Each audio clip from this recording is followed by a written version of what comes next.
Salut à tous et bienvenue pour cette troisième session de Tut tente un truc. On va comme d'habitude vous parler des matchs de ce week-end.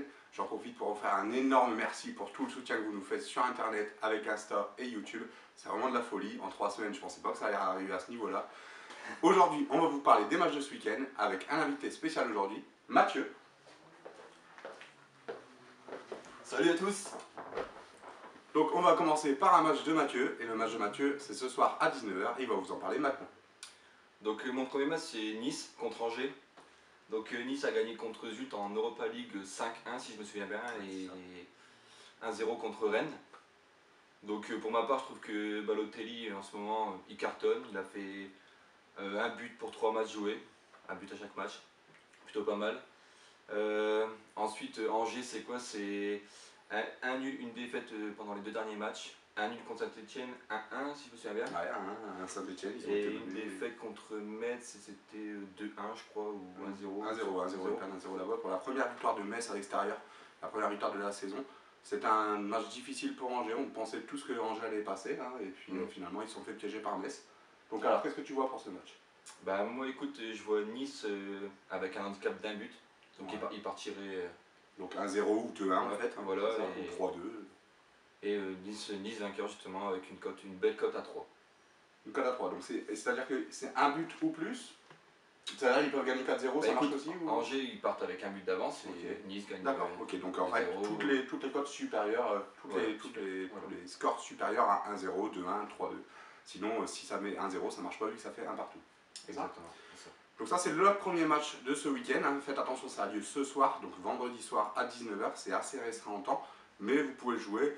Franchement je pense aussi que Nice fait un bon match, fait un bon début de saison, pardon, et donc je pense que Angers c'est solide, avec un but ça peut passer, c'est un risque, mais la cote t'as combien tu m'as dit? À 3, cote à 3 pour Nice.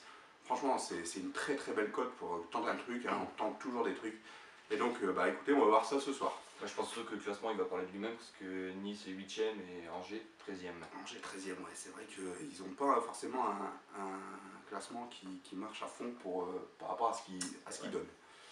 Moi, pour ma part, le deuxième match que je vais donner, c'est Manchester City face à Crystal Palace et ça a lieu à 16h samedi. Alors, que dire sur Manchester City? Ils font un début de saison fabuleux, franchement, hein, avec, ils ont la concurrence de l'autre Manchester United. Ils font un début de saison avec 4 victoires et un nul. Franchement, c'est très très propre. Ils sont sur une série de 5 victoires. Franchement, c'est assez fort. Ils ont eu un match de coupe en milieu de semaine qu'ils ont gagné 2-1 à West Bromwich en faisant tourner, hein. Donc City est premier et leur adversaire du jour est 20ème. Crystal Palace est 20ème avec 0 points au total, hein, sur 5 matchs joués. Franchement, c'est pas... Victoire logique. Ouais, logiquement c'est une victoire logique, mais alors justement, la victoire est à 1,13, à 1,13, donc c'est pas une très très belle cote à jouer.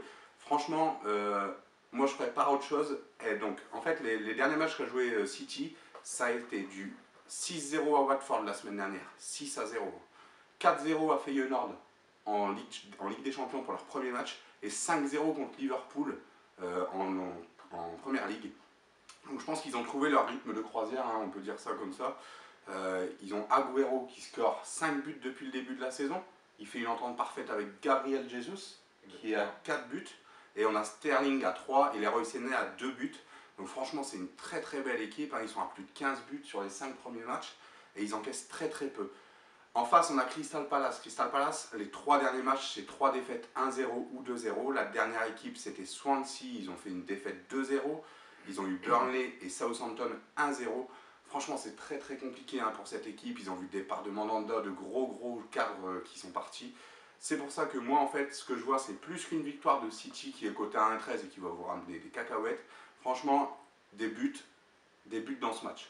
Donc moi ce que je vois c'est plus de 3,5 buts dans ce match. Donc 4 buts au moins dans le match avec une cote à 1,82 sur Winamax et 1,73 sur PMU.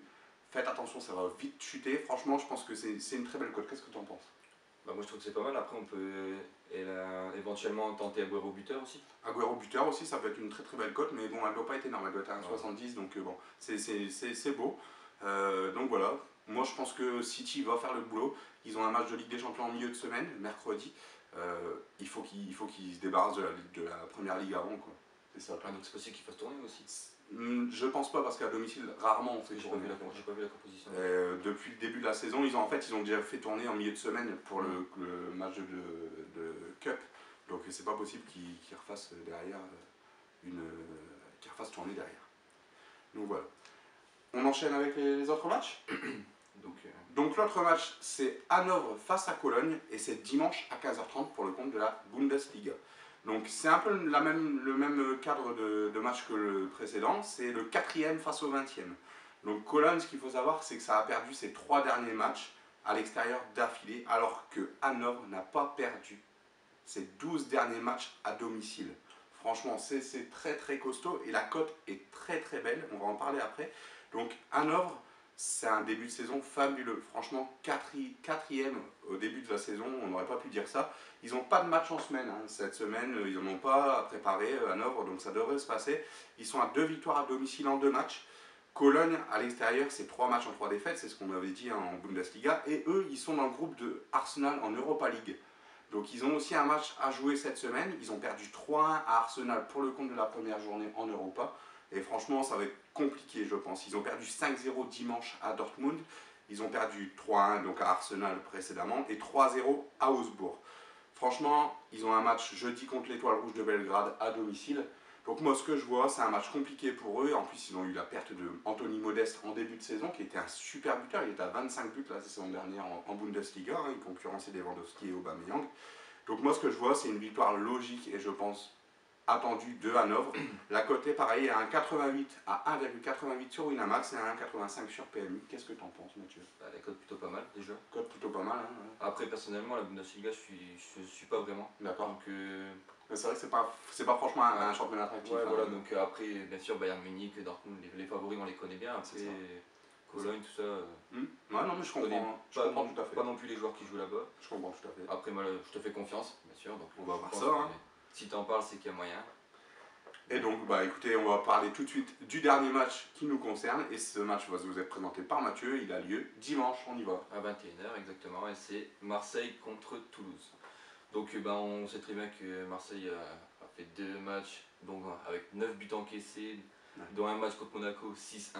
Ouais. Désastreux. Ça a été compliqué. Une défaite aussi 3-1 contre Rennes. À domicile, ouais. D'ailleurs, vous attendez, hein, ouais, ça a grogné. Hein.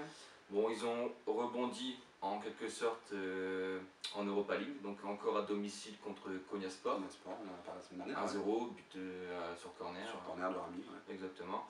Et une victoire entre guillemets logique face à Amiens. Amiens junior dans la Ligue 1, première faute. Ouais, c'était compliqué pour Marseille, ils ont été s'imposer d'abord. 2-0. 2-0, 2 buts de Clinton NG, c'était rapide. Donc Marseille a tout intérêt pour le club, pour ses supporters à continuer sur cette lancée et gagner ce match ce soir.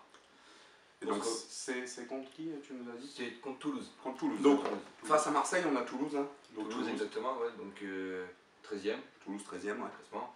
Et donc ouais, pourquoi pas tenter Marseille -1 où Marseille s'imposera d'un seul but d'écart. Ok, donc juste avec un but d'écart. Exactement, donc à la fin un nul. Ouais. Dont la cote est à 3,10. Donc Marseille -1, donc juste Marseille s'impose avec un but d'écart à 3,10. C'est ça, c'est ça. Ouais, c'est ça.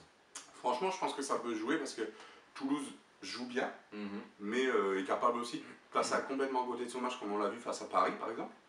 Et à côté de ça, ils sont capables de gagner, de perdre 1-0 par exemple face à Toulouse, face à Bordeaux. Je pense que c'est un beau truc à tenter et franchement, 3,10 c'est une très très belle cote. Très belle cote. Écoutez, il y a FIFA qui arrive la semaine prochaine, il faut qu'on se fasse des sous cette semaine. Il faut gagner parce qu'on a tous envie de s'affronter sur ce jeu. Et puis bah écoutez, voilà pour cette semaine. On se dit merci à Mathieu pour sa présence aujourd'hui. Pas de souci. Et puis bah écoutez, nous on se retrouve la semaine prochaine. Continuez à nous suivre sur les réseaux sociaux, à aimer, à regarder tout ce qui se passe dessus parce qu'on va vous mettre beaucoup de choses cette semaine. Et puis bah, nous on se dit à la semaine prochaine. Et n'oubliez pas que le vendredi, tu t'es permis. Salut à tous!